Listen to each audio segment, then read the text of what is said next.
오늘은 고난주간 성금요일 새벽을 맞습니다.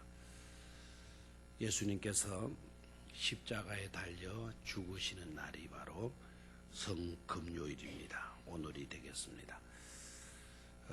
우리가 원래 고난주간 특별 새벽기도를 해오면서 주제는 십자가에서 뭐로요? 영광으로, 고난에서 부활로. 똑같은 말이에요. 똑같은 말인데 십자가가 얼마나 우리에게 중요한 것인가를 생각할 수 있어야 되겠습니다. 자, 일단 십자가는 예수님이 십자가를 지시기 전까지는 사람들이 쳐다보기만 해도 소름 끼치는 정말 무시무시하고 지긋지긋한 그와 같은 사형틀이에요. 사형틀. 그런데 근간에는 십자가를 사람들이 어떻게 합니까? 굉장히 사랑하고 좋아하잖아요.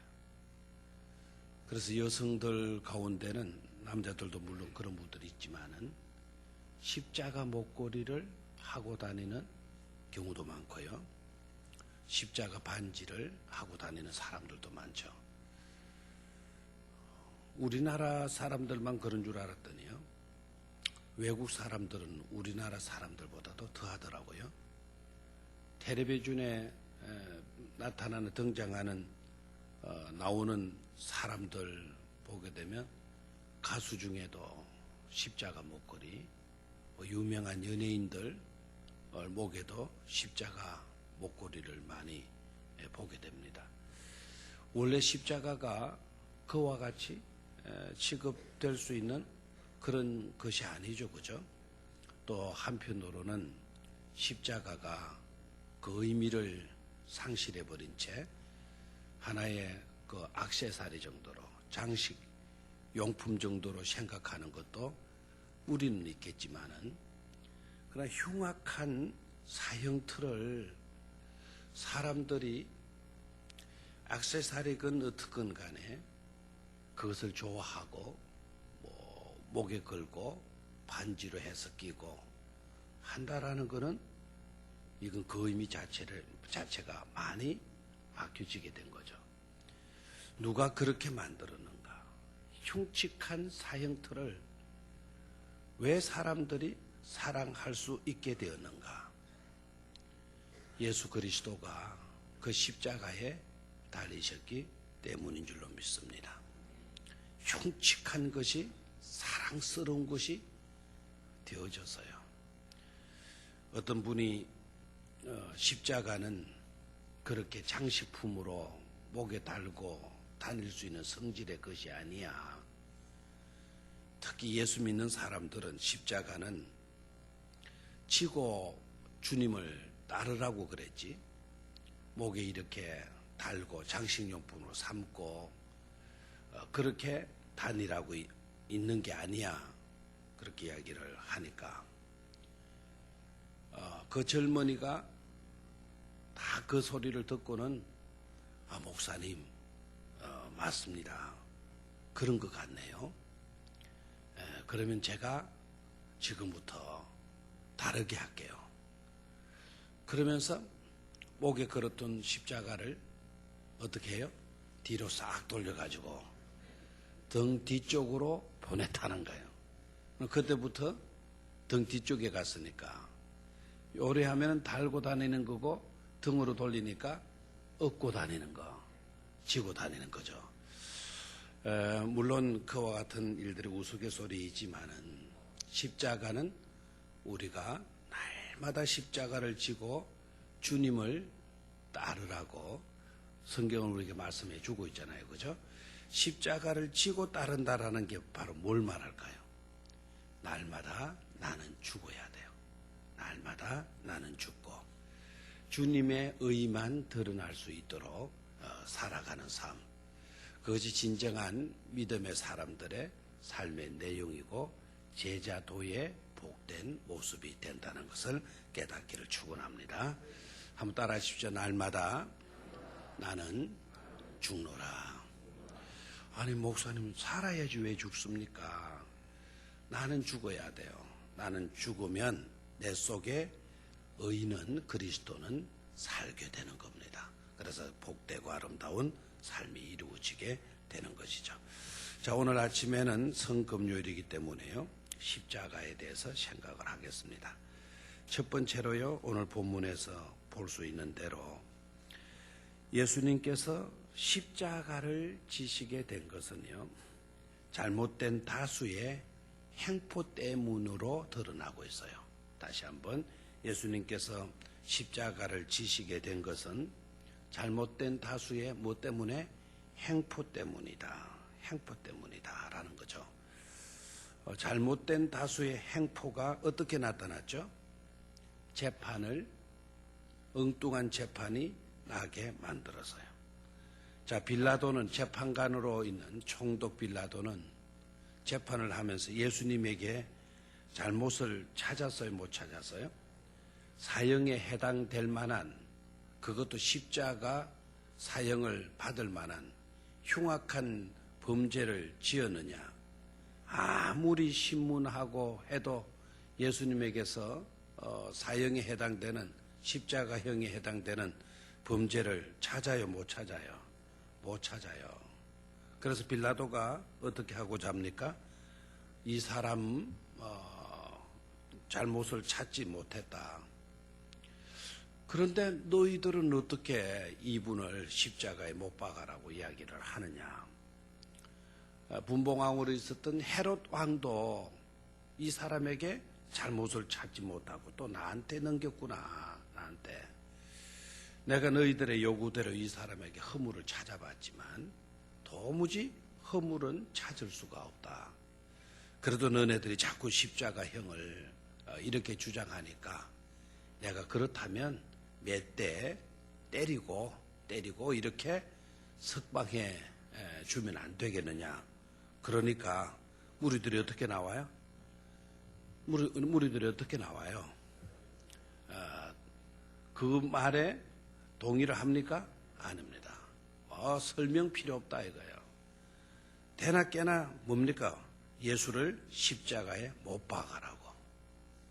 예수를 십자가에 못 박아라고 아우성들을 치잖아요. 빌라도가 이건 그럴 일이 아니거든요. 그런 일이 아니고.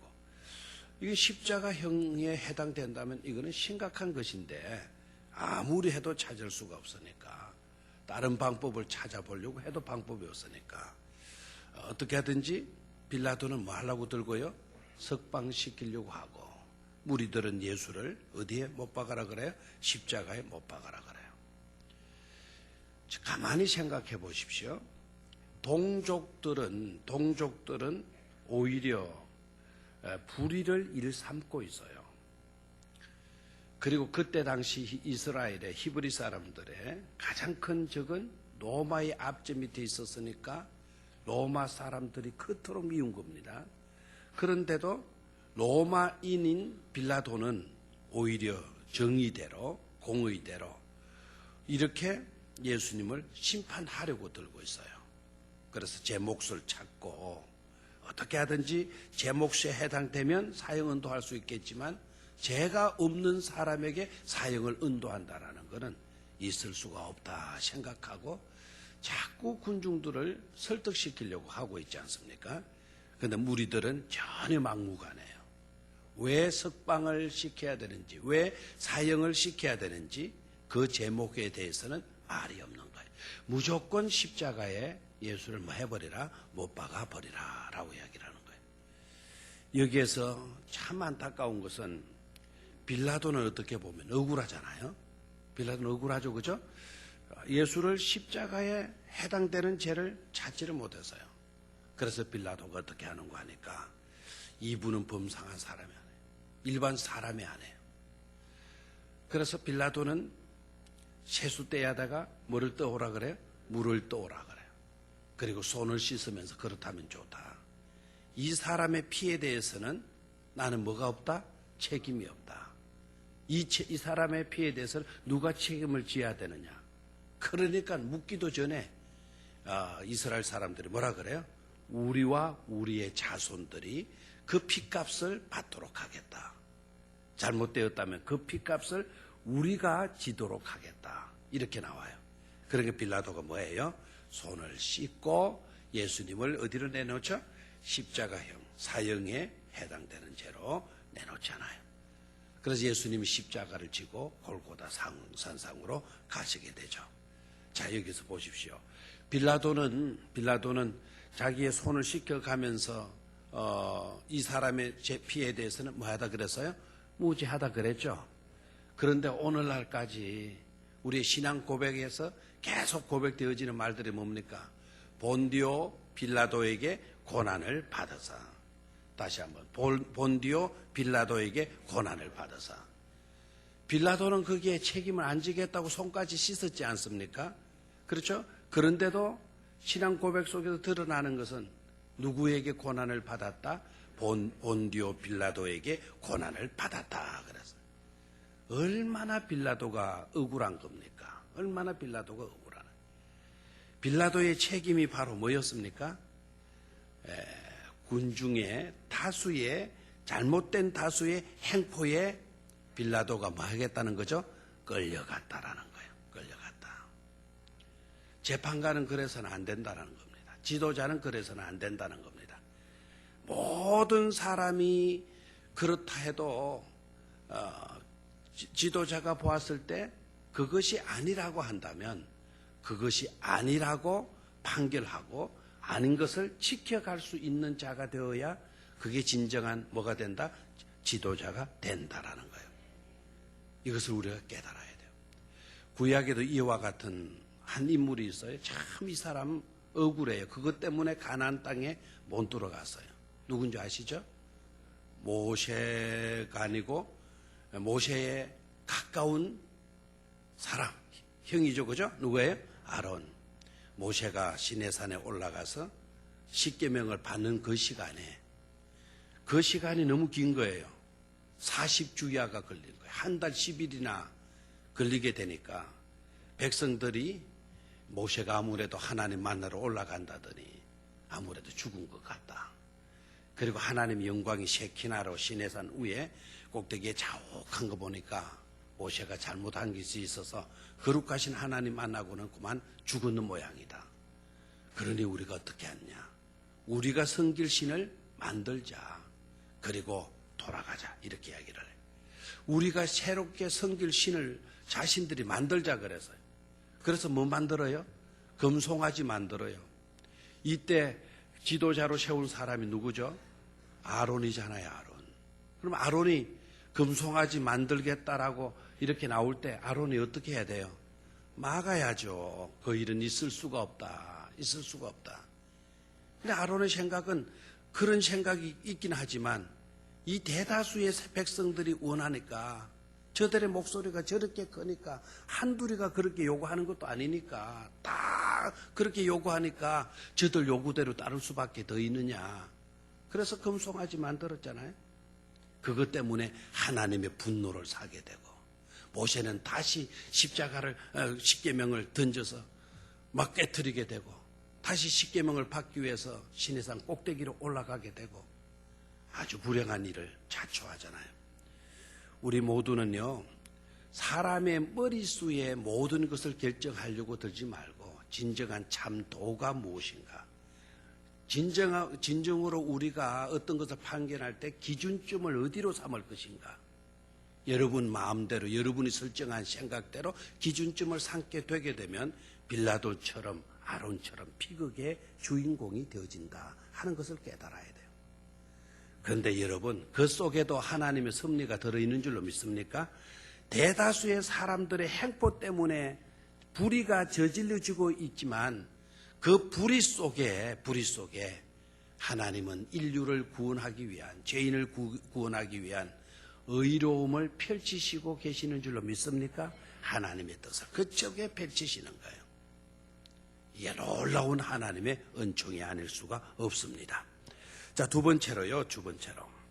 자, 예수님께서 십자가에 이제 못 박혀 피 흘려 죽으시죠, 그죠?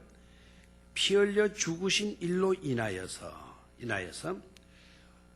그 아래 놓이는 사람들, 십자가에 달리신 예수 그리스도 아래 놓이는 사람들은 이루 말할 수 없는 은혜를 잊게 돼요. 그 은혜가 바로 뭐냐면 죄인이 의인이 되는 은혜입니다. 다시 한번, 죄인이 의인이 되는 은혜입니다. 오늘 우리는 뗄래야 뗄 수 없고 지울래야 지울 수 없고 씻을래야 씻을 수 없는 그 죄의 딱지를 우리는 떼어낼 수 있는 날이에요. 어떻게 죄의 딱지를 떼어낼 수 있냐?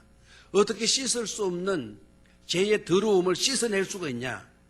바로 오늘 예수님께서 십자가에 못 박혀 죽으셨기 때문에 그 십자가 아래, 그 어린 양 아래로 우리가 들어가게 되면 어린 양 예수가 속죄 제물이 되셔서 피 흘려서 우리의 몸을 뭐 해주셔요? 적셔 주시는 거예요. 우리의 모든 죄악들이 덮여지고요. 우리의 모든 죄악들이 깨끗이 온전하게 씻음을 받게 되는 그런 은혜를 입게 되는 것이죠. 십자가의 은총을 받을 수가 있어요. 또 뿐만 아니라 우리가 예수님의 십자가의 어린 양 되시는 십자가 어린 양 되시는 예수님 아래로 우리가 들어서게 되면은요, 어떠한 자이건 간에 아름다운 사람이 되어지는 줄로 믿습니다. 아름다움의 그 이야기를 지난번 한번 했었죠, 그죠? 한자로 쓰게 되면 아름다움을 미자, 여러분 아시죠? 미술 할 때 그 미자를 아실 겁니다. 그 사람은 미인이다 라고 했을 때 그 미자가 어떤 글자라는 거 아시죠, 그죠? 그 미자가 어떤 글자라 그랬어요? 양양자 그 아래에 큰 대자가 들어가는 거죠, 그죠? 큰 대자가. 아무리 큰 사람이고 위대한 사람이라 하더라도 어린 양 아래로 들어가게 되면 그게 바로 어떤 모습이다? 아름다운 모습이다 그랬어요.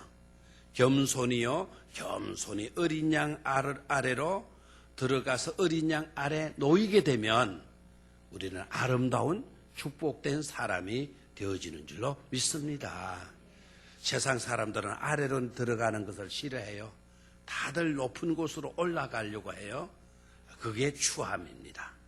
기독교 안에서는 큰 자이건 작은 자이건 어떠한 자이든지 간에 어린 양 아래로 들어서게 되면 의인이 되고 아름다운 사람이 되는 진리를 깨닫기를 축원합니다. 그게 십자가를 통하여 우리에게 주어지는 은총인 것이죠. 자, 그러면은요, 세 번째는 십자가를 간략하게 5가지 내용으로 정리를 해보겠습니다. 자, 연필을 가지고 있는 분들은 기록하셔도 좋아요. 첫 번째로 십자가는 하나님의 마음을 잘 드러내어 주는 곳이다. 십자가는 하나님의 마음을 잘 표현해 주는 곳이 바로 뭐다? 십자가다. 다시 한번, 십자가는 하나님의 마음을 잘 표현해 주는 곳이다. 됐습니까? 하나님의 마음이 어떠한 마음인지를 십자가가 잘 표현해 주고 있어요. 하나님의 마음은 어떤 마음일까요? 한 사람이라도 어떠한 죄인이든지 간에 구원하시고 사랑하시고자 하시는 그 마음을 뭐를 통해서 드러내시고 계세요? 십자가를 통해서 드러내시고 계시는 거죠. 십자가의 독생자까지도 포기하시고 십자가에 매달았잖아요. 그것은 곧 바로 뭡니까? 우리를 구원하시고자 하시는, 우리를 살아가시는 그 마음을 표현해 주신 줄로 믿습니다. 두 번째로 십자가는요, 하나님의 지혜예요. 하나님의 지혜가 자리 잡은 곳이 바로 십자가입니다. 뭐라고요? 하나님의 지혜. 이 지혜는 어떤 지혜입니까? 어떻게 보면 의가 패배당하는 것 같아요. 진리가 패배당하는 것 같아요. 하나님이 지는 것 같아요. 그런데 지는 것처럼 보였지만은 실제적으로 하나님의 승리가 십자가에 들어 있었는 줄로 믿습니까? 사망으로 모든 것이 끝나는 줄 알았어요. 사망으로 모든 것이 끝나는 줄 알았더니 오히려 죄로 말미암은 죽음이 처형되어지는 곳이 바로 어디냐? 십자가였어요. 사람들은 그것도 모르고 마귀는 그것도 모르고 예수를 처형했다 생각했어요. 그런데 나중에 깨닫고 보니까 죄가 처형이 되어졌고 자기네 몫이 다 처형되어져 버린 그런 곳이 십자가가 되어졌어요. 이건 왜 그러냐? 하나님의 지혜가, 깊고 오묘한 하나님의 지혜가 십자가 속에 들어있었기 때문이죠. 세 번째로 십자가는 죄의 치료제예요. 다시 한번 십자가는 죄의 뭐다? 치료제다. 아멘입니까? 어떠한 죄이든지 간에 이 십자가의 어린 양 보혈의 피로 치료되지 아니할 죄가 있어요, 없어요? 없다. 완벽하고 온전한 치료제가 바로 뭐냐? 십자가인 줄로 믿습니다. 네 번째로 십자가는요, 하나님의 능력이에요. 자, 다시 한번 십자가는 하나님의 뭐라고요? 능력. 십자가를 우습게 여기지 않게 되기를 축원합니다. 고린도전서 1장 18절의 말씀을 보니까 십자가의 도가 멸망하는 자들에게 있어서는 미련한 것이로되 구원받는 우리에게는 놀라운 하나님의 뭐가 됨이로다? 능력이 됨이로다 말씀하고 있어요. 미련한 사람들, 그 멸망하는 사람들에게는 십자가 그까지 가지고 이렇게 나온다는 거죠. 멸망받는 사람들, 죽을 사람들, 영원 지옥 떨어질 사람들은 뭐 십자가 그까지 가지고 이렇게 나온다는 거예요. 멸망하는 자들에게는 십자가가 뭐라고 해요? 십자가의 도가 미련한 것으로 보인다는 거예요. 그러나 구원받는 우리들에게 있어서는 하나님의 능력이로다 그랬지 않습니까? 지옥에 떨어질 우리가 천국으로 들어갈 수 있는, 그래서 고난과 저주에서 영광으로 구원으로 나아갈 수가 있게 되는 것이죠. 다섯 번째 십자가는 복음의 진수다. 십자가는 뭐라고요? 복음의 진수다. 복음의 엑기스다. 이거 복음의 진수다. 자, 여러분, 십자가는요, 하나님의 심판, 하나님의 저주만 십자가에 자리 잡는 곳입니까? 그래서 예수님이 십자가에 죽으셔야만 하는 겁니까? 물론 하나님의 공의가요, 십자가 속에 들어있어요.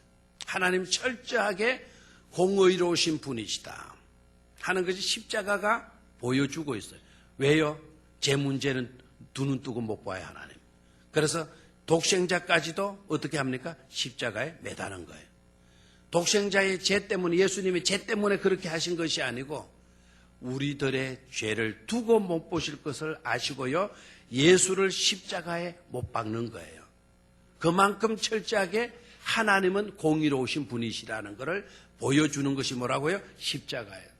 그러나 그것만 있는 곳이 아니고 이 십자가 속에서는 하나님의 사랑이 자리 잡고 있는 곳이기도 합니다. 그러니까 공의 플러스 하나님의 사랑이 만나는 곳이 바로 어디다? 십자가다. 아멘입니까? 하나님의 공의도 실현되고요, 우리를 사랑하시는 그 사랑도 실현되어지는 곳이 바로 어디입니까? 십자가입니다. 아멘입니까? 하나님의 공의와 사랑이 만나는 곳, 그게 바로 십자가다 이거예요. 아멘입니까? 오늘은 우리 주님께서 어디에 못 박히시는 날? 십자가에 못 박히시는 날. 이 십자가가 아니면 우리는 죄 용서함을 받을 수 있습니까? 없습니까? 없다. 이 십자가가 있는 한 그 어떤 죄인도 용서받고 죄 문제를 해결받을 수 있는 줄로 믿습니까? 우리는 십자가를 그래서 사랑하고 십자가를 그래서 우리는 믿음으로 받아들여야 될 줄로 믿습니다. 그렇게 되면 우리만큼 축복된 사람이 없으니까 말입니다. 다 같이 우리 찬송 한 장 하겠습니다. 뜻을 생각하고 오늘 십자가를 생각하고 251장을 부르도록 하겠습니다. 먼저 부르기 전에 후렴은 나중에 맨 나중에 읽도록 하고요. 1절에서 4절까지 가사를 한번 읽고 뜻을 생각하면서 찬송을 하도록 하겠습니다. 251장 찾았습니까? 자, 다 같이 시작. 놀랍다 주님의 큰 은혜, 우리의 죄를 속하시려 갈보리 십자가 위에서 어린 양 보혈을 흘렸네. 죄악은 성난 파도같이 우리 영혼을 위협하나 헤아릴 수 없는 주원의 십자가에서 보이셨네. 죄악에 물든 영혼들을 주께서 피로 씻으시네. 지금도 흐르는 그 피에 눈보다 더이게 씻으라. 아멘. 비할 수 없는 그 은혜를 믿는 자에게 거저 주네. 형제여 주 앞에 나와서 더 지체 말고 곧 받으라. 주의 은혜 우리의 죄를 다 씻었네. 주의 은혜 우리의 죄를 다 씻었네. 아멘. 죄악에 물든 영혼들을 주께서 피로 씻으시네. 지금도 흐르는 그 피에 눈보다 더이게 씻어라. 아멘. 지금도 흐르는 그 보혈의 피로 지금까지 우리가 지은 모든 죄악들을 깨끗이 씻고 부활의 은총으로 나아가는 축복된 성도들이 되시기를 축원합니다. 우리 다 같이 한 번만 부르고 주여 외치고 통성으로 기도하도록 하겠습니다.